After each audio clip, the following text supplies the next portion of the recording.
Buenas tardes con todos. Soy Brian Gonzalo, médico residente de tercer año de la especialidad de ortopedia y traumatología del Hospital Cayetano Heredia.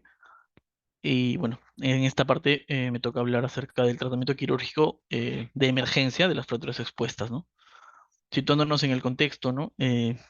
Todo paciente con una fractura expuesta es una emergencia ortopédica, ¿no? Ortopédica, muchas veces quirúrgica. Ante esto, idealmente este paciente debería tener toda la prioridad porque eh, si bien nos posicionamos en el contexto en el que las extremidades, pese a no tener órganos funcionales tributarios de soporte vital, eh, contienen órganos que en este caso son nobles y de los cuales, ¿no?, el aparato locomotor se basa, ¿no? Tanto como vasos arteriales, nervios, incluso el mismo hueso, ¿no?, que es el soporte estructural. En ese sentido, tendría que tener tan igual o el mismo visión de protección o de cuidado, ¿no?, al momento de una emergencia. En ese sentido, ¿no? Podemos posicionarnos como una emergencia que requiere tanto un manejo médico, manejo quirúrgico y un control posoperatorio, incluso hasta exhaustivo, ¿no? Entonces, más o menos para posicionarnos en este sentido, más o menos para posicionarnos en este ámbito, ¿no? Hemos estado viendo acerca de las generalidades y el manejo incluso médico. Primero, la estratificación de los daños, ¿no? Posicionalmente, y tenemos un paciente, ¿no?, que tiene una fractura, una lesión, en este caso en extremidades, tanto en el aparato musculoesquelético superior como en el inferior, probablemente. Y cómo nos posicionamos frente a este paciente o cómo podemos ver que este paciente va a requerir un mejor nivel de atención en cuanto a los requerimientos. Idealmente deberíamos realizar un examen físico previamente en el tópico, ¿no? Hablamos acerca de la hora de oro, ¿no?, que lo relató el doctor Quijada hace un momento. Y sí, idealmente, ¿no? La hora de oro consta acerca del ingreso del paciente desde la puerta del sistema hospitalario, ¿no? Debe cursar más o menos 66 minutos hasta que reciba el primer dosis o tratamiento antibiótico, ¿no? Y idealmente en ese tiempo podríamos quizás hacer una previa evaluación. En ese sentido, ¿no?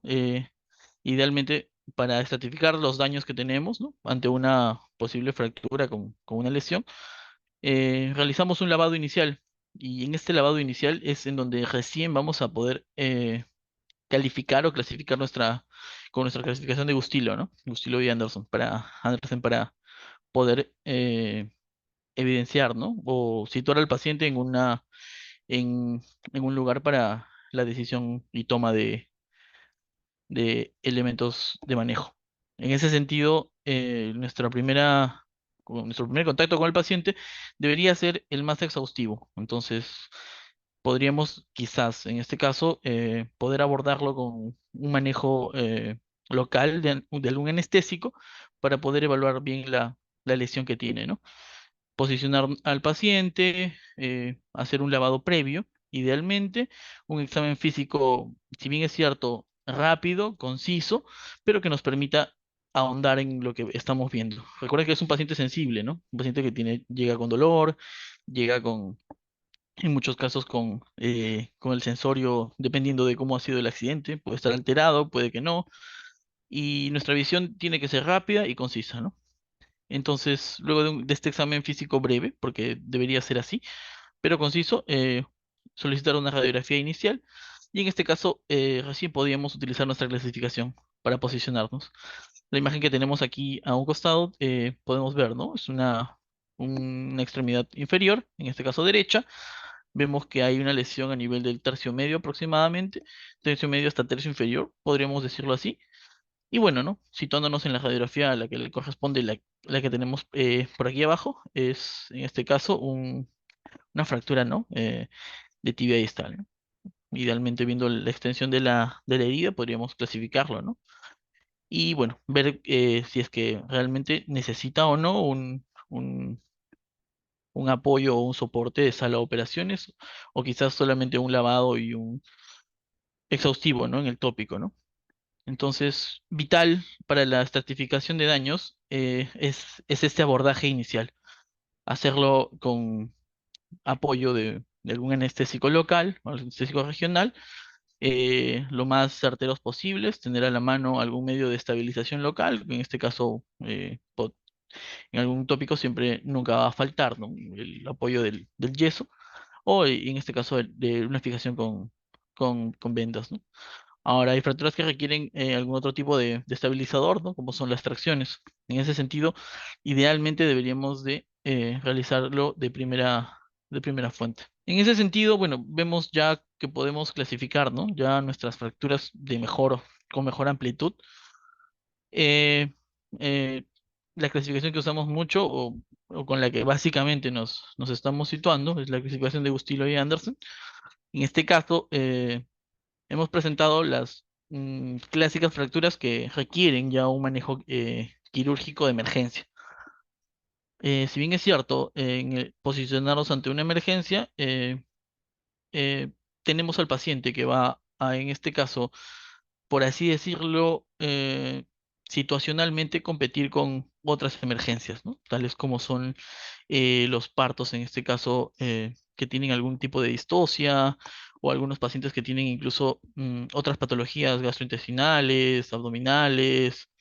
Entonces, hay que saber elegir bien a nuestro paciente que va a requerir un manejo quirúrgico de emergencia.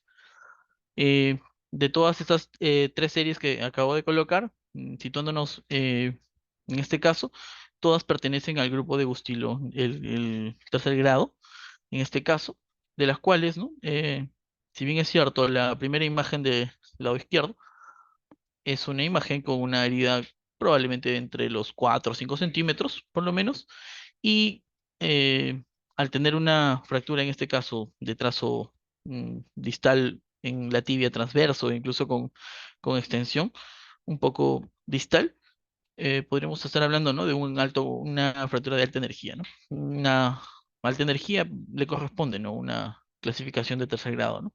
Podríamos posicionarlo en A porque en este caso hay cobertura de partes blandas, ¿no? Entonces, idealmente podríamos darle la posibilidad de poder ingresar a la sala de operaciones en cierto punto para poder realizar un lavado superficial, pero consistente, ¿no? Y un cierre de partes blandas. Ahora, las partes blandas realmente son la parte fundamental de las fracturas.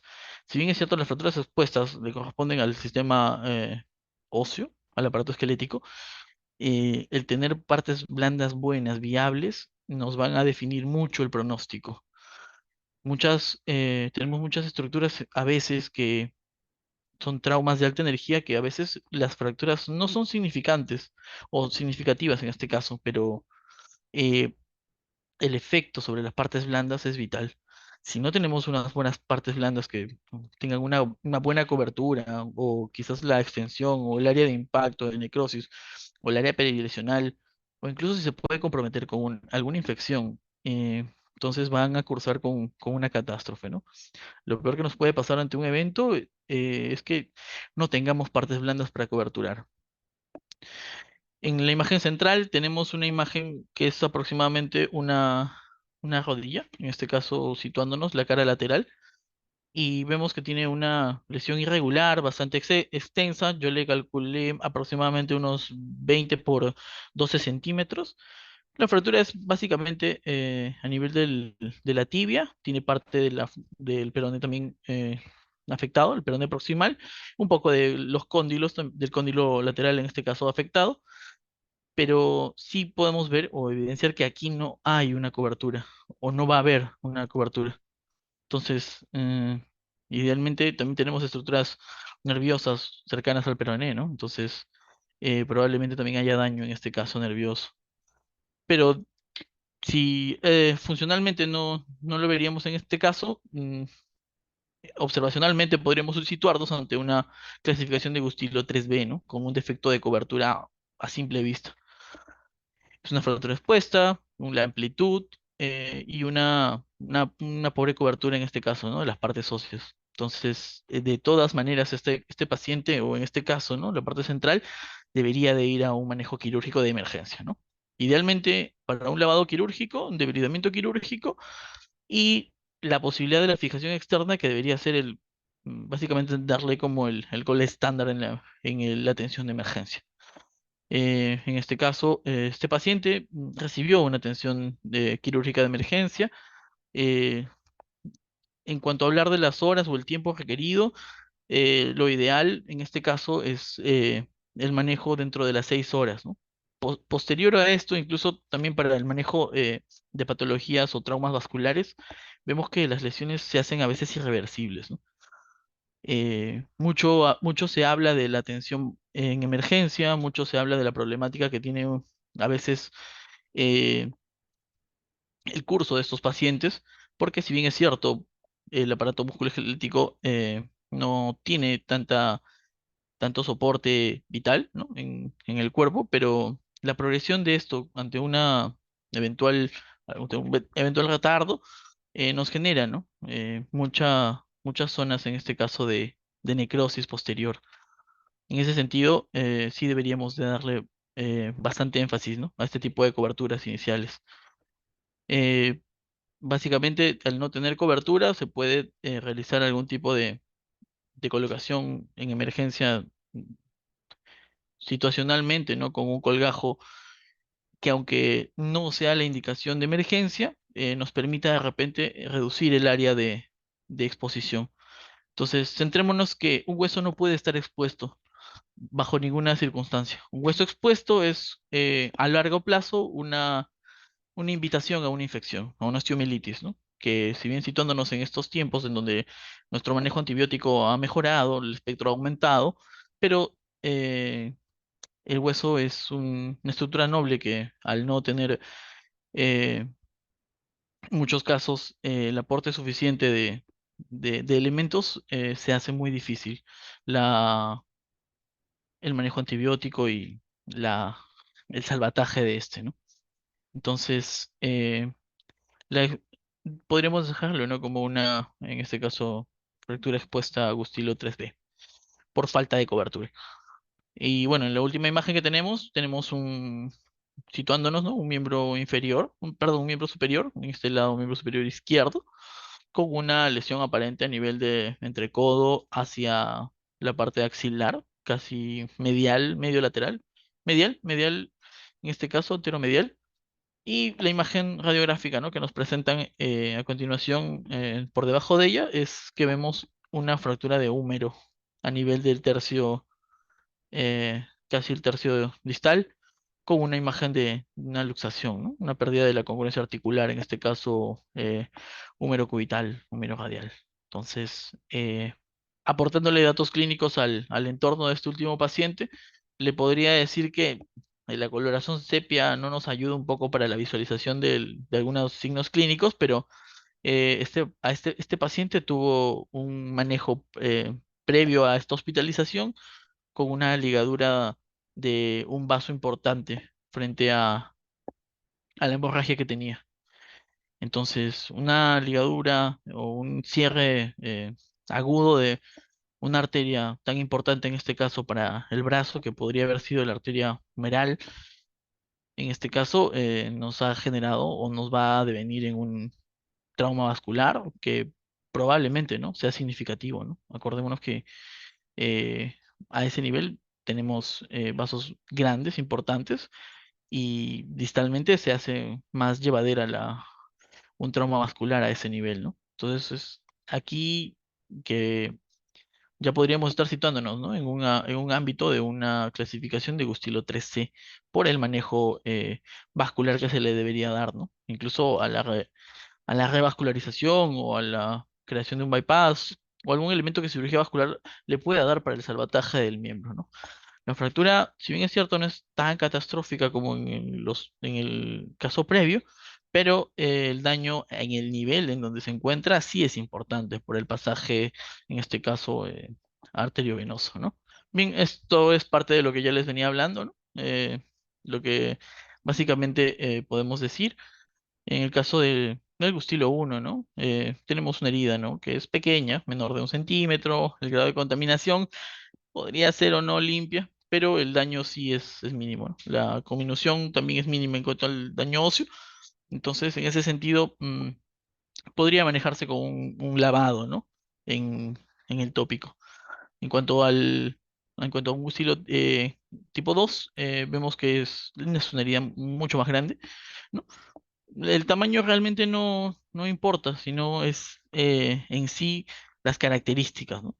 Las características, en este caso, de las partes blandas. Las partes blandas cubren, si cubre y cierra, y podemos afrontarnos con esto, podemos darle algún tipo de, de manejo también tópico, ¿no? Tópico local. En cuanto a las fracturas, ¿no? De grado de tipo 3 en este caso, para un tipo 3A sí vamos a tener que ser bastante minuciosos, ¿no? Porque justamente estas son las lesiones que van a requerir de todo el manejo traumatológico de la ortopedia, ¿no? Básicamente, hay algunas lesiones, ¿no? Que incluso no llegan a cursar los 10 centímetros, como menciona la herida, mayor de 10 centímetros, como las heridas por impactos de proyectiles de fuego, pero el problema aquí es que es la alta energía, ¿no? Si nos posicionamos en cuanto al daño que ocasiona los proyectiles de arma de fuego, a veces son heridas con menos de 2 a 3 centímetros, son orificios, puede haber entrada, puede haber salida, pero básicamente lo que dejan en su curso o en el trayecto, básicamente es el ingreso de todo lo que lleva a su paso, ¿no? Si hay ropa por delante de la bala la mete dentro del organismo. Entonces, hemos visto en cirugías como posterior a una limpieza, hemos encontrado pedazos de ropa, esquirlas de las balas en diversas zonas de las estructuras. Entonces, no por ser una herida pequeña, menor de 2 centímetros, 3 centímetros, deja de ser de alta energía. Acordémonos que en este caso el impacto y la explosión que ocurre en este caso nos lleva al, al trauma, en este caso, de alta energía. Entonces, estas fracturas sí deberían ir a un manejo quirúrgico de emergencia, ¿no? Para un lavado. Diferencias entre un manejo tópico y un manejo quirúrgico en sala de operaciones es el espacio. Teóricamente tenemos que un espacio de sala de operaciones es un espacio completamente estéril, limpio, ¿no? Uno ingresa desde la entrada con otro tipo de ropa, el espacio tiene un flujo de aire distinto, los elementos con los que de los cuales uno se sirve son estériles, entonces tenemos menores factores que pueden comprometer, ¿no? En este caso a la infección. Recordemos que el hueso es una estructura que tiene muy difícil manejo antibiótico. Podríamos decir en algunos casos que hay corrientes que consideran que la osteomielitis es una infección incurable, ¿no? Posicionarnos así es prácticamente exponer a un paciente o a una estructura ósea a un problema de nunca acabar. En cuanto al grado 3B, vemos que el tamaño es relativamente mayor de 10 centímetros. Por lo general es extenso, es grande, pero tenemos falta de cobertura de partes blandas. Entonces, como les decía, ¿no? Muchas veces estos traumas no dependen del problema óseo. En algunos casos, y con el avance de muchas técnicas de reconstrucción, hemos visto que estas estos defectos óseos que los vamos a tener pueden recuperarse, ¿no? Mediante técnicas de acortamiento agudo, después un alargamiento, incluso la inducción de crecimiento óseo por membranas. Entonces, salida para las partes óseas hay en muchos casos. El problema son las partes blandas y es el manejo de entrada, el manejo inicial. Yo diría que este problema básicamente es de partes blandas. Si las partes blandas no están en un buen estado, o no les damos un buen manejo, un buen apoyo, eh, el pronóstico se hace más sombrío. Y en este caso, ¿no? La necesidad de la cobertura nos lleva, ¿no? A requerir apoyo de cirugía plástica o incluso de la cirugía reconstructiva. Y bien, en cuanto al 13, vemos que el tamaño puede variar, ¿no? Podemos tener incluso un impacto de bala que es pequeño, pero que lamentablemente nos puede causar una lesión vascular o una lesión nerviosa. Y esto va a requerir de algún tipo de cirugía, en este caso una reparación, un bypass, una revascularización. Entonces, esto ya lo hace, ¿no? Lo posiciona en un grado 13. Si bien es cierto, la circulación distal es la que más se compromete en este caso, ¿no? Recordemos que más de 6 horas, incluso estamos hablando ya de una isquemia distal que va a tener compromiso no solo nervioso, ¿no? De las partes más lejanas, como son los dedos en este caso, sino que el umbral de oxigenación de los músculos, las partes blandas, se hace también más pobre.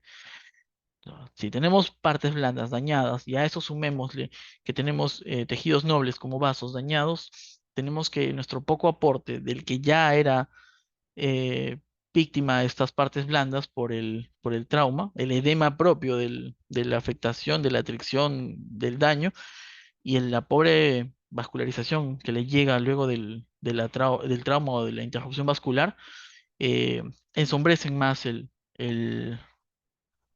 panorama, ¿no? Entonces ahí luego, lejos de repente de poder mm, ofrecerle al paciente algún tipo de fijación externa, provisional o algún tipo de limpieza, estamos más que nada para la decisión en función de la viabilidad de la extremidad, ¿no? Que es la parte más penosa de este tratamiento quirúrgico de emergencia. Entonces, en función de lo que ya hemos visto un poco acerca de la primera impresión con el paciente, tenemos ya imágenes preliminares, tenemos también un manejo del paciente. A veces las lesiones de alta energía no solamente tienen al paciente con una afectación osteomuscular, sino tienen otros sistemas afectados, ¿no?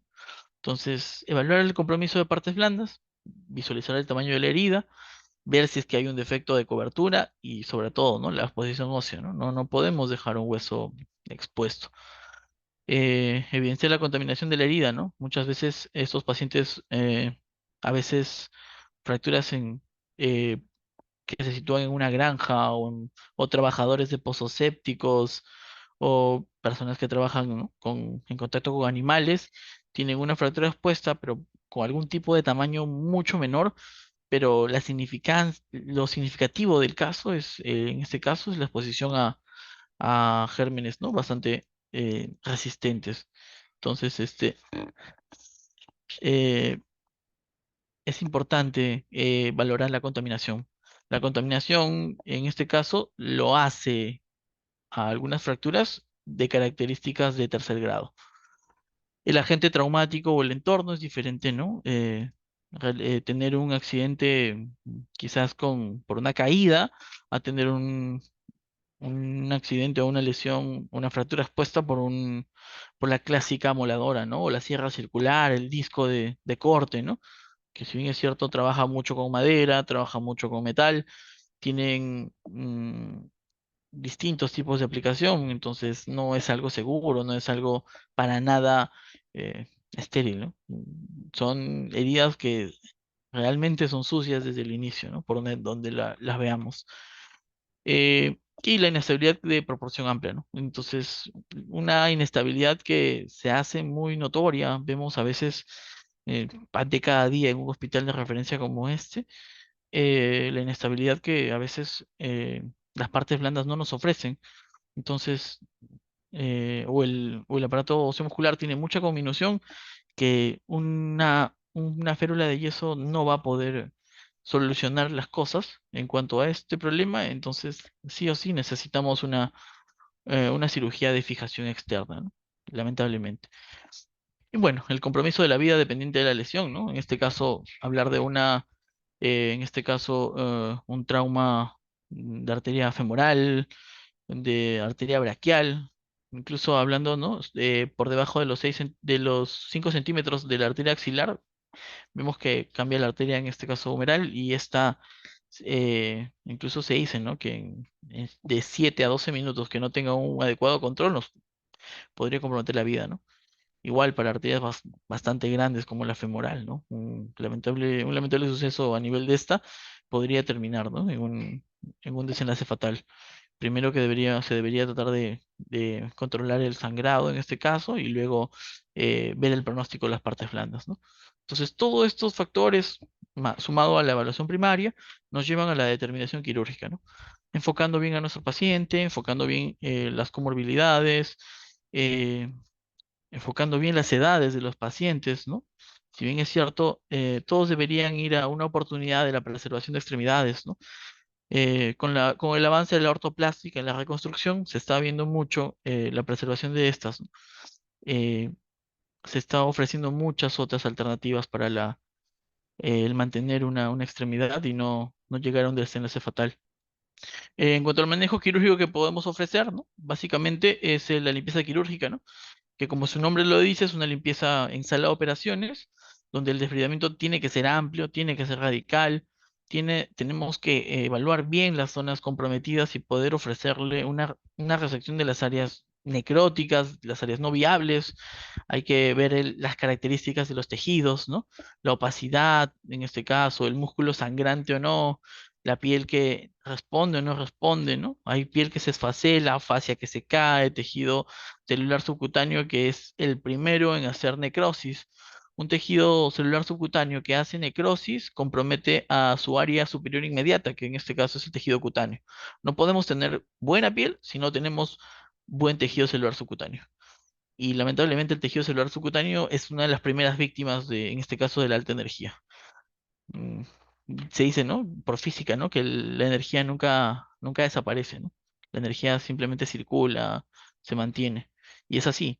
La energía, al hacer contacto, en este caso, con un cuerpo, nosotros tenemos muchos fluidos. En este caso, transmitimos, en este caso, a nivel celular subcutáneo, eh, bastante.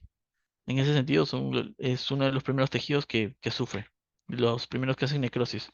Y al hacer necrosis son un foco de infección. Entonces, la vascularidad cutánea depende del tejido celular subcutáneo. La saponificación grasa, la liquefacción grasa, no nos beneficia. Entonces, si vemos que hay un tejido subcutáneo graso en mal estado, dehiscente, que incluso al tocarlo se deshace, es mejor retirarlo.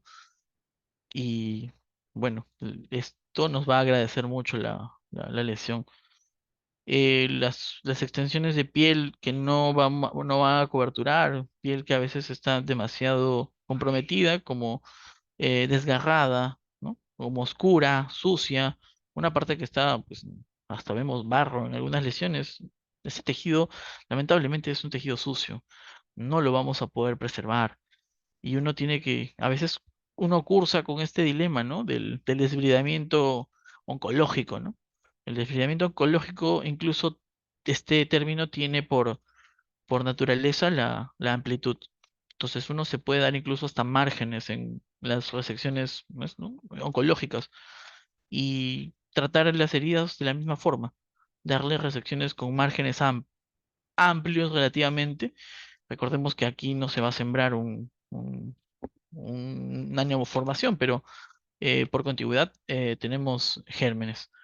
Ser muy minuciosos al momento de tener los detritus, pasto, restos de asfalto, piedras, en el caso de las balas, esquirlas, eh, tratar de retirar todo. Si tenemos fragmentos, en este caso óseos libres, fuera del periósteo, deberíamos retirarlos. Mantener muchas veces un hueso que está fuera del periósteo es condenar en este caso a una infección segura, porque ese hueso ya perdió el soporte vascular.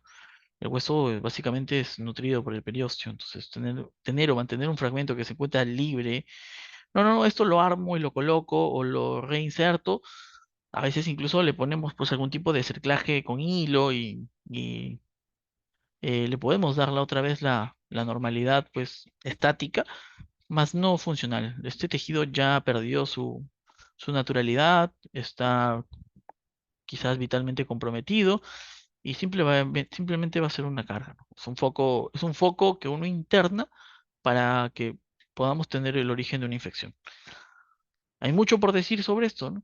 Incluso hay escuelas o corrientes que sumergen por un tiempo en yodo o algunas soluciones antisépticas para retirar, ¿no? Algún tipo o darle algún tipo de chance. no es lo más adecuado, no es lo que se debería hacer. De hecho, ya es un foco que estamos sumando, estamos dándole más riesgo a lo que en potencia es probablemente una infección, ¿no? Entonces, el lavado intenso, como explicaban acerca de la regla de los tres, ¿no? 3 litros, 6 litros, 9 litros. En sala de operaciones, lo que tengamos que usar para el lavado, usemos 8 litros, 9 litros, 10 litros, 12 litros. En algún momento, en alguna cirugía con un área bastante grande, hemos utilizado incluso hasta 15 a 20. O sea, no escatimemos en cuanto a el lavado, ¿no? El lavado siempre tiene que ser mecánico, eh, curetear las zonas de exposición, remover las fascias que están desvitalizadas y al tejido ofrecerle, ¿no? Algún tipo de muscular, en este caso, de vitalidad, ¿no? Ese tejido rojo sangrante es un tejido que en potencia está vascularizado, está idealmente con un aporte, nos va a poder responder. Si el tejido no nos responde que ante la fricción, el estímulo, pues retirarlo nada más, no veamos el desbridamiento quirúrgico como una conservación. La conservación la podemos hacer luego, la podemos hacer en un segundo tiempo. Recordemos que estos pacientes, el problema no se soluciona con el primer lavado, con el primer ingreso a cirugía de emergencia. Estos pacientes, recordemos que van a tener que ir de la mano con nosotros, con nuestro manejo y con no solo uno, dos, tres, cuatro lavados. Idealmente a veces ingresamos cada 48 horas, dependiendo de la extensión o de lo que vamos a limpiar. Entonces hay que tener cuidado con eso, ¿no? Siempre ser claro con el paciente sobre el panorama de las lesiones, con la familia sobre todo, ¿no? Con las posibilidades que tenemos, con las chances que se le puede dar ante una falta de cobertura, ante una exposición, ante un daño, en este caso de tejidos nobles como los vasos, nervios. Siempre ser francos, siempre ser sinceros. eh, Esto beneficia mucho, ¿no? Para la relación médico-paciente, definitivamente. Entonces, llevémonos de acá que no tenemos que escatimar en cuanto al lavado. Usemos lo que necesitemos, solicitemos lo que necesitemos. Eh, Básicamente es una situación de debridamiento amplio. En cuanto al uso o no de algún tipo de antiséptico de elección, eh, hay corrientes que utilizan yodo, yodo espuma, yodo solución, otros que pueden lavar con espuma de clorexidina. Y bueno, hay otras corrientes que se mantienen solamente con el lavado mecánico de agua, ¿no? Y sí, el yodo tiene un poder de acción bastante bueno. Eh, Mata muchos gérmenes, pero también eh, hace mucha necrosis de tejido sano. Entonces es una situación de equivalencia, ¿no? Pese a que eliminamos gérmenes, también estamos el- dándole algún tipo de daño a los tejidos que ya de por sí están bastante lábiles, ¿no?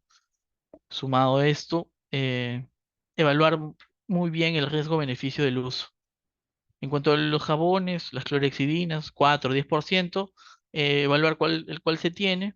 Por lo general, a veces el lavado de la cobertura de la piel es hecha con clorexidina al 4, ¿no? Entonces, podemos hacerlo. Partes blandas, no es muy recomendable. El agua sigue siendo, ¿no? El chorro a partir de los 20 centímetros nos da un buen arrastre mecánico, que es lo que necesitamos, ¿no? Para retirar detritus, ¿no? Hay otras corrientes que utilizan incluso otros elementos como lejía, ¿no? El hipoclorito de sodio, aunque no lo creamos, es un potente antiséptico útil en infecciones que a veces se han denotado como resistente a todo, ¿no? Como pseudomonas muy fuertes. La fijación externa, eh, d- idealmente debería ir de la mano, ¿no? Con el debridamiento quirúrgico, el debridamiento en sala de operaciones. La fijación externa es, en este caso, ¿no? Es el soporte de las fracturas. Es darle o otorgarle la inmovilización a un eje óseo para que se mantenga.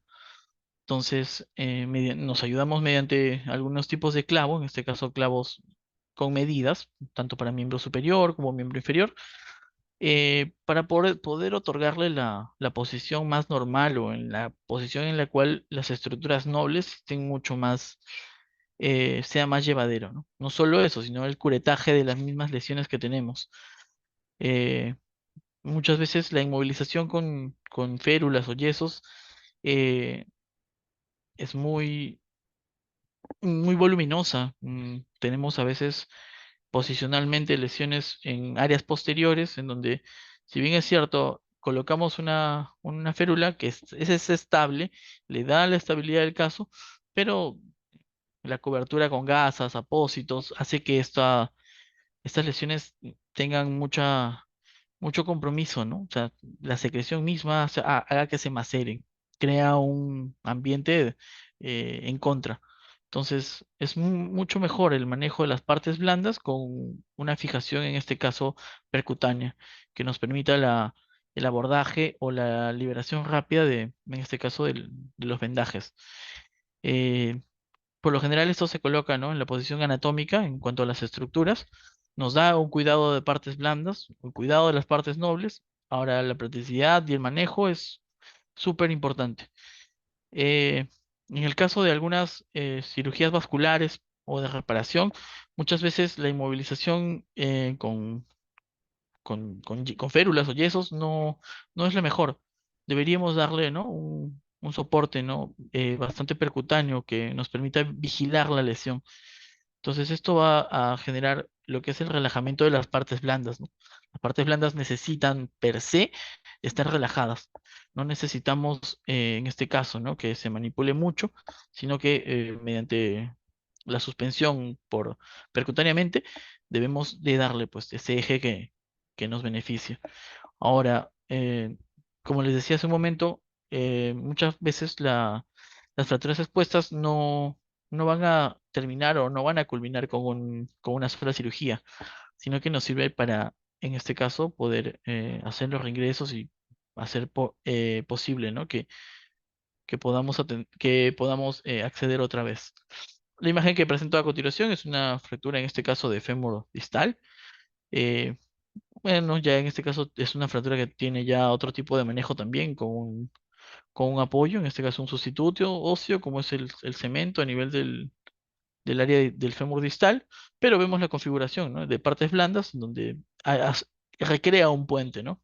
Vemos tres clavos shunts que en el fémur suspenden mediante una barra central que cruza hacia el otro eje, en este caso de la tibia, lo cual mantiene, ¿no?, lo más anatómico posible para poder, en este caso, ¿no?, tratar la lesión cutánea que tiene, ¿no?, en el lado lateral de la rodilla.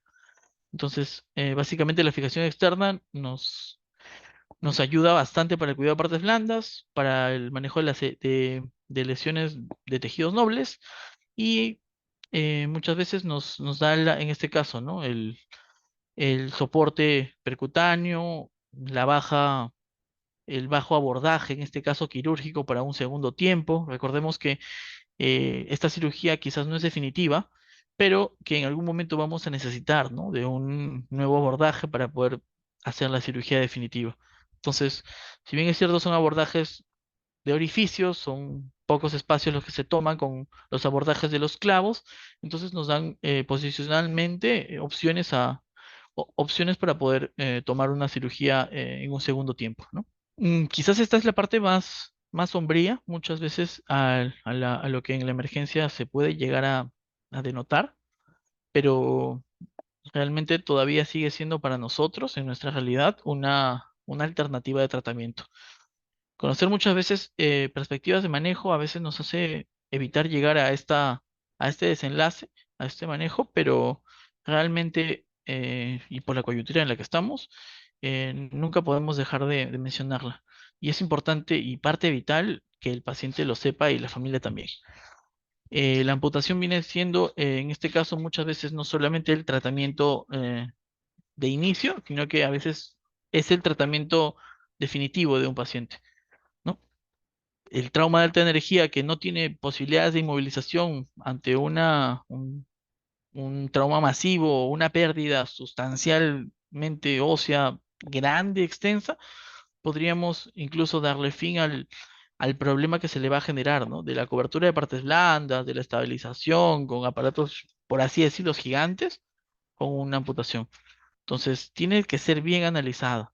Hay escalas, hay scores en donde, de las cuales nos servimos como un sustento médico legal para poder realizar.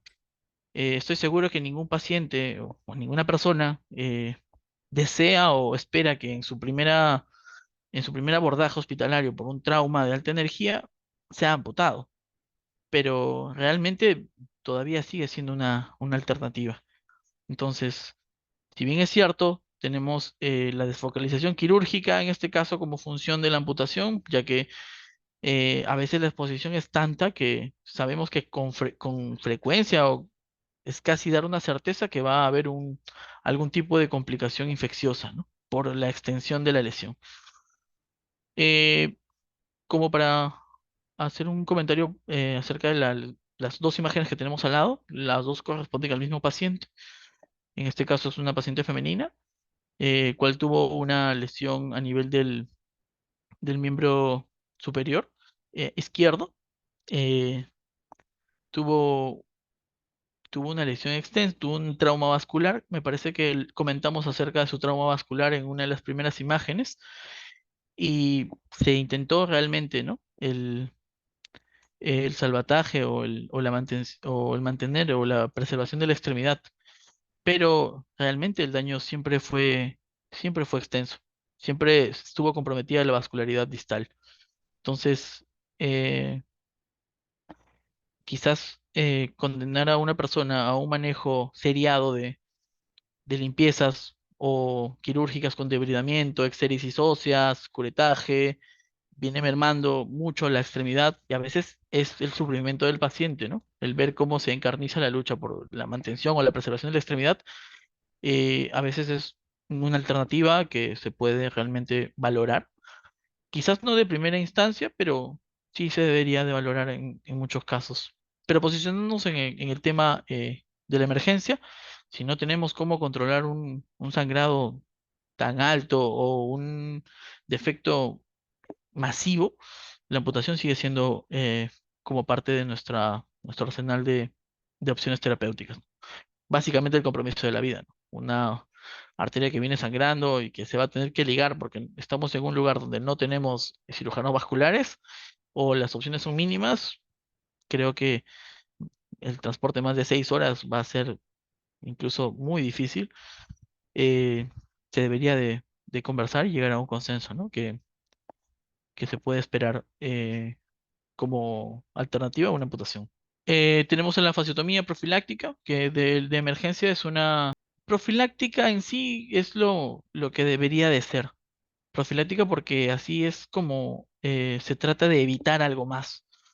Entonces, estaba pensando en colocarlo como fasciotomía o fasciotomía profiláctica, pero lo ideal o a lo que debemos apuntar es hacer una fasciotomía profiláctica, no una fasciotomía de tratamiento. Hablar de una fasciotomía de tratamiento, perdón, es hablar de un daño ya instaurado. O sea, es un daño que vamos a tenerlo per se, definitivamente. Y lógicamente en una emergencia tratamos de evitar o tratamos de darle la mejor de las atenciones o en este caso la atención que corresponde. En ese sentido, ¿no? En muchos casos de síndrome compartimental, que es el manejo, eh, deberíamos de hacer una fasectomía, en este caso profiláctica. No esperar a que se manifiesten, en este caso, las 6 Ps del síndrome compartimental como para poder realizar incluso una o esperar a que tengamos, ¿no? Ya daño o mayor de 6 horas, en donde ya el compromiso sea, pues, irreversible, ¿no? Entonces, como fasectomía profiláctica, incluso manejamos esto de la mano con cirugía vascular, si es que se considera por parte de este equipo, ¿no? El que se deje abiertas las fascias para evitar un síndrome de reperfusión, en donde luego del trabajo de ellos viene un aumento del edema.